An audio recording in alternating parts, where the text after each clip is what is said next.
Business Club de France des entrepreneurs avec Michel Picot.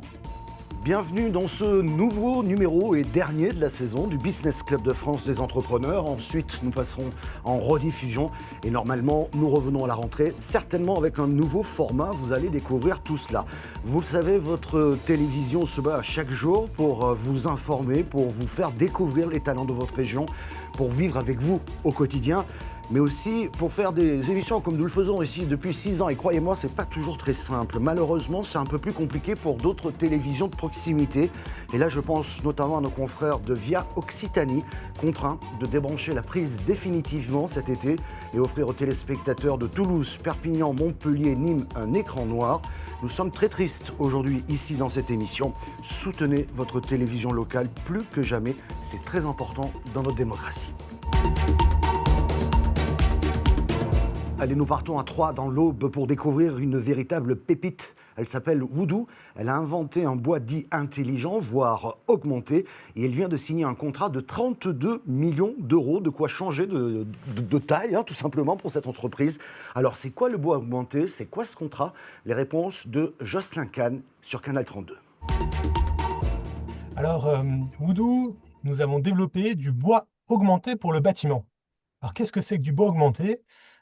C'est un bois à partir de peuplier, donc un bois qui initialement est peu valorisé, qui va être utilisé par exemple pour des cagettes ou pour des éléments secondaires qu'on va transformer et retravailler pour en faire un bois augmenté pour le bâtiment, pour créer à la fois des façades et des structures. Il faut bien comprendre que quand on a ce type de contrat qui arrive, ça n'arrive pas du jour au lendemain. En réalité, on a des relations qui existent depuis des années avec les équipes de Bouygues Construction qui nous suivent, avec lesquelles on échange, qui sont venus aussi à notre usine, à notre centre R&D, et avec lesquels on échange depuis donc des années. Et eux aussi, de leur côté, ont aussi le besoin de trouver des solutions sur des nouveaux matériaux qui vont réduire l'impact carbone. Et donc, Woodoo faisait naturellement partie de ces solutions. Et aujourd'hui, chez Woodoo, donc, quand on produit, on développe, on fait de la R&D, on est prêt à avancer, et donc on est prêt et mature aussi pour aller sur ce type de contrat avec Bouygues, qui est quand même un des plus grands constructeurs au monde, c'est pas seulement en France, c'est quand même un acteur clé. Vous connaissez certainement cette marque de meubles français Ligne Rosée. Elle existe depuis 165 ans en France. Elle a su toujours se renouveler dans un marché très concurrentiel. Et nous avons le plaisir d'accueillir un des descendants de cette entreprise familiale, Antoine Rosée. Vous portez les mêmes prénoms et noms que le fondateur de Ligne Rosée. Antoine Rosée, c'était en 1860 dans l'Ain. Bonjour Antoine. Bonjour. Comment expliquez-vous ce succès depuis 165 ans ? Alors, c'est difficile, en étant la 5e génération, de pouvoir tout expliquer, mais on va dire qu'à la base, on est des entrepreneurs aguerris et vraiment, on a un gros plaisir à bâtir des entreprises et à les développer. Il y a eu un grand passage avec Antoine et Émile entre 1860 et 1945 ou presque. Qui ont été vraiment le lancement de la société comme on l'a connu au tout début, comme mon grand-père l'a connu. Et puis celui qui a vraiment qui a vraiment poussé la société dans le sens dans lequel elle est aujourd'hui, c'est Jean Rosay, mon grand-père, qui lui était vraiment un très très grand businessman à ce niveau-là. Il était post-guerre, il avait vite compris ce qu'il fallait faire avec la société. On était en B2B, on faisait du contract business avec l'État, et rapidement il a décidé d'en créer une marque et d'aller vers la distribution. Et c'est comme ça que tout cela a commencé. Et puis après, la génération d'après a eu la chance de pouvoir exporter cette société à l'étranger, et donc en faire une société qui aujourd'hui exporte 75% de son chiffre d'affaires. Et puis voilà, il reste la 5e génération qui vient de rentrer à la tête, Olivier et moi. Et pour nous, je pense qu'il y a différents challenges qui vont être plus structurels et peut-être aussi plus humain au niveau de la société, et comment faire grandir le groupe. Alors aujourd'hui, vous, Antoine, et votre cousin, Olivier, dirigez cette belle maison. Il n'empêche que pour durer, il faut créer en permanence. Je pense notamment à cette collection qui a marqué beaucoup les esprits. Je crois que c'était dans les années 70, qui s'appelait Togo. Des succès tout le temps, comme si vous étiez en permanence au goût du jour des consommateurs. Comment faites-vous ? Oui, alors vous avez donné un peu de la réponse dans votre question. il y a cette volonté d'être ultra créatif chez Rosé et c'est-à-dire, pousser l'enveloppe comme on dit souvent, tout le temps, au niveau du design et de la création. Donc l'innovation finalement vient du design. Si le design est innovant, l'innovation va suivre derrière parce que le design innovant va appeler l'innovation. Donc ça nous met toujours, sur le devant de la scène, au niveau de l'industrie. Et puis, il y a alors je pense que plus que de suivre l'air du temps, on a la chance de humer peut-être un tout petit peu avant ce qui se passe.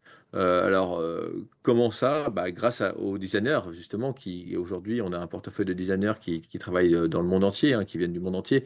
Et ça nous donne un petit peu ce feeling de ce qui se passe, qui change, comment les choses évoluent. Alors, parfois, on prend le train, parfois, on le loupe. Mais voilà, c'est vrai que dans les années 70, on a eu une chance assez incroyable d'être dans les premiers à créer ces canapés qui étaient radicalement différents, qui cassaient les codes des canapés d'antan et qui ont justement qui ont conquéri les intérieurs au fur et à mesure des décennies. Alors en ce moment, on va pas se le cacher, on voit beaucoup de publicité d'un de vos concurrents italiens qui fait des canapés aussi, il n'est pas le seul. Mais vous avez fait le choix de vous positionner sur le haut de gamme, de fabriquer en France. Sacré défi et sacré challenge. Sacré challenge, aujourd'hui on peut dire qu'on est le premier fabricant-distributeur d'ameublement contemporain haut de gamme français. On n'est plus très nombreux, même on est vraiment plus très nombreux du tout à être fabricants. On a beaucoup de concurrents en Italie, mais on croit en la qualité en fait. Nous, ce qui compte, c'est cette partie qualitative, donc innovation, qualité et durabilité. Et on a un savoir-faire. Quand on peut maîtriser ce savoir-faire, c'est encore mieux. Nos usines, on les a, elles sont dans la région de l'Ain, le département de l'Ain même, plus précisément. Et on croit vraiment en ce triptyque fabrication, distribution, édition, qui fonctionne très bien pour nous et qui, de plus en plus, nous mettra comme des sociétés un peu uniques dans le milieu de l'industrie, parce que les fabricants disparaissent doucement mais sûrement. Mmh. Et puis, il y a notre placement de produits aussi, hein, en étant l'italien dont vous parlez, je pense, c'est plutôt tout en bas de l'échelle, de la pyramide. Nous, on se situe plutôt, alors pas dans le dernier petit morceau qui va être le luxe, mais on est dans le haut de gamme, tendance luxe, et qui fait que voilà, on a une tendance à monter toujours plus avec des produits toujours plus qualitatifs. Alors, nous sommes dans un contexte un peu tendu, hein, vous l'avez remarqué, les consommateurs hésitent un peu plus. Vous, quelle est votre feuille de route, vos projets? Alors, la feuille de route, on a un groupe qui s'appelle le groupe Rosé et qui détient effectivement trois marques. La marque Ligne Rosé, la marque Sina et la marque Ligne Rosé Contract, qui est une marque qui est dédiée au B2B.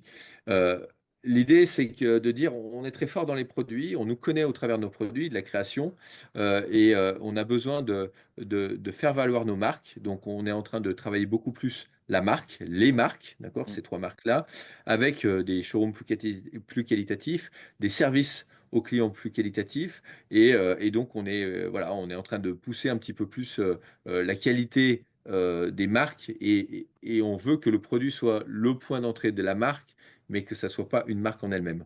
Voilà, on va améliorer profondément nos points de vente dans les mois qui vont venir avec des services supplémentaires aux consommateurs.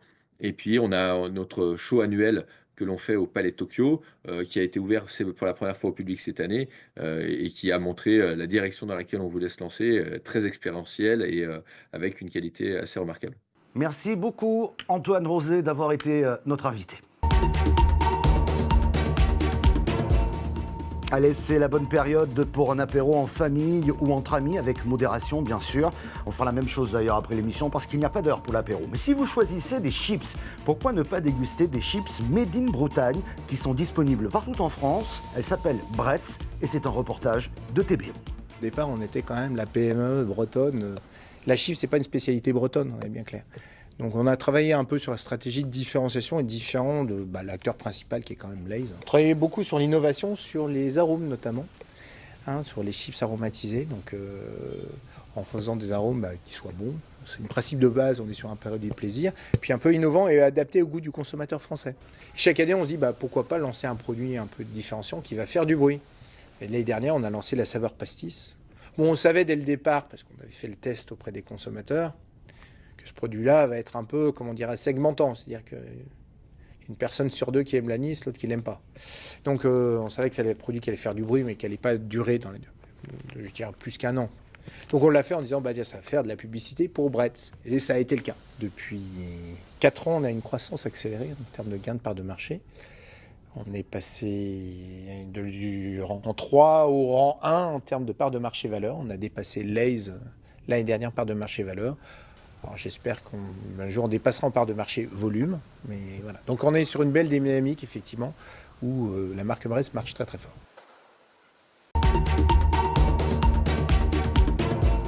La manufacture porcelaine de la Fabrique, créée en 1825, elle a donc 200 ans. Elle est spécialisée exclusivement dans la fabrication française haut de gamme de porcelaine blanche de Limoges. L'usine à la campagne existe, c'est à découvrir dans ce reportage de 7 à Limoges. Il faut tout faire quand on est patron de porcelaine. Hein. Ouais, c'est pas ça, c'est quand on porte les valeurs de la fabrique depuis plus de 35 ans, il y a des choses qui ne se délèguent pas. Hein. La passion, c'est une chose, les valeurs, on les connaît, donc jusqu'à centrer un cadre que nous avons fait, un ami de la fabrique nous a offert. Quel était ça ? Ça, c'est Daniel Gauthier.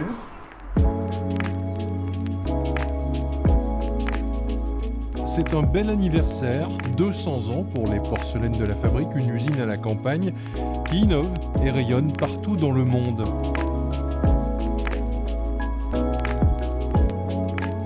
Parce qu'il y a eu des gens avant moi, il y a eu des gens qui seront là après.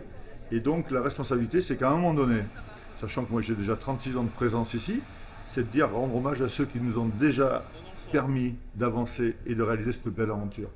C'est pour ça que le bicentenaire, c'est rendre hommage à nos clients, aux institutionnels, aux élus. Mais c'est cet après-midi aussi rendre hommage à ceux qui ont fait la gloire de la fabrique.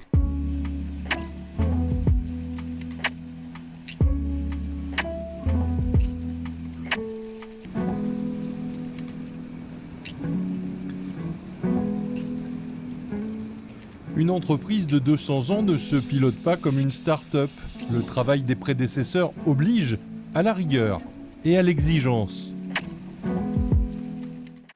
Merci beaucoup, franchement, de votre fidélité. On fait tout pour revenir avec un nouveau format. Je vous le disais, à partir du mois de septembre, l'édition va évoluer, mais ça évolue toujours à la télévision comme à la radio. Eh bien, on change un petit peu des petites choses, mais on garde notre ADN, à savoir mettre en valeur toutes les entreprises dans vos territoires. Merci de votre fidélité. Passez de belles vacances en rediffusion.